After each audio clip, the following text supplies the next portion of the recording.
Cette rencontre de Brazzaville des responsables en charge de l'électricité a permis de plancher entre autres sur la situation des projets, le rapport d'exécution du plan d'action 2021, le plan d'action du PCA 2022, le budget général 2022 ainsi que le projet triennal 2022-2024 et la stratégie de sa valorisation. Nos travaux nous conduiront également à passer en revue les projets intégrateurs prioritaires qui sont les vecteurs incontournables du développement des réseaux électriques, des interconnexions entre les États membres du PAC et les projets du programme d'électrification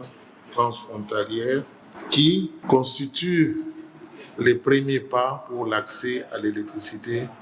des populations vivant dans les villes et villages situés sur une même frontière. C'est dans la réalisation physique de ces projets, qui sont des puissants vecteurs de développement, à la fois social et économique, que décollera l'amélioration des conditions de vie de nos peuples et notamment des populations les plus défavorisées par la création d'activités génératrices de revenus et des conditions favorables à l'industrialisation de la sous-région. Dans les grands défis du pôle énergétique de l'Afrique centrale, le Congo est appelé à jouer sa partition de cette ambition que nourrit la Société Énergie électrique du Congo. La vision d'énergie électrique du Congo est en effet d'être une force motrice du secteur électrique,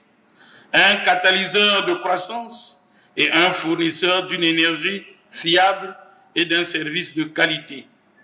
Par ailleurs, dans l'exercice de leur métier,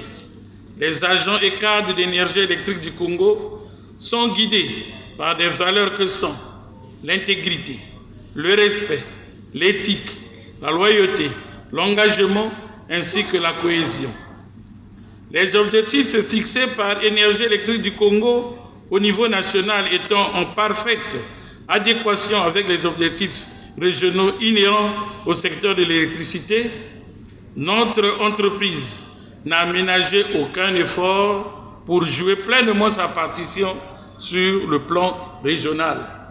Son apport dans le cadre de la stratégie de mise en œuvre des projets énergétiques régionaux se traduit notamment par sa participation active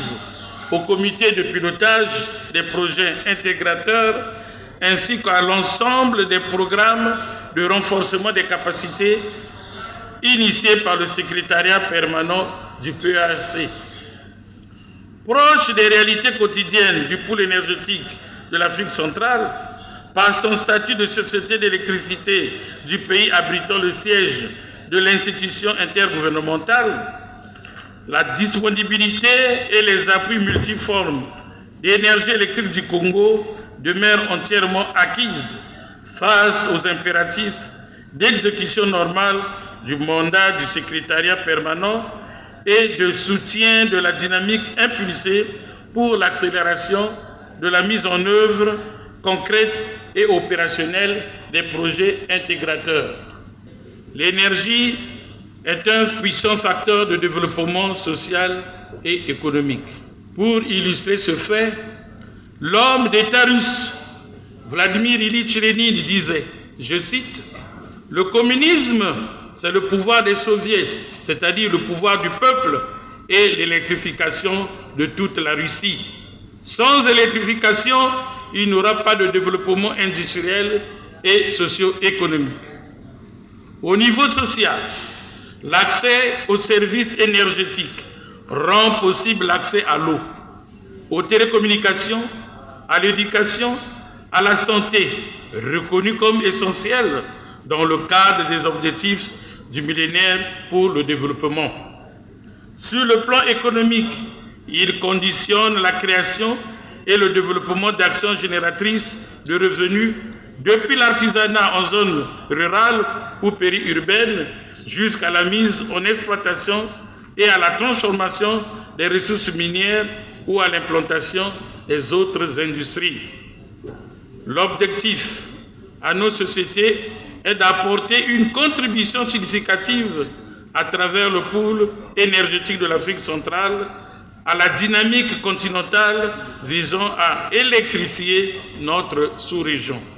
À l'issue de cette session, Jean Bosco, Kayombo a été reconduit à la tête du comité de direction de cette organisation pour un mandat de 2 ans. Je voudrais profiter de cette occasion pour remercier mes collègues DG et PDG des entreprises membres du PAC d'avoir eu confiance au travail que nous avons fait. C'est un travail que nous avons fait effectivement ensemble, mais je crois que nous avons impulsé un dynamisme qui a fait que dans l'exécution des différents projets, nous puissions aller de l'avant. Alors, comme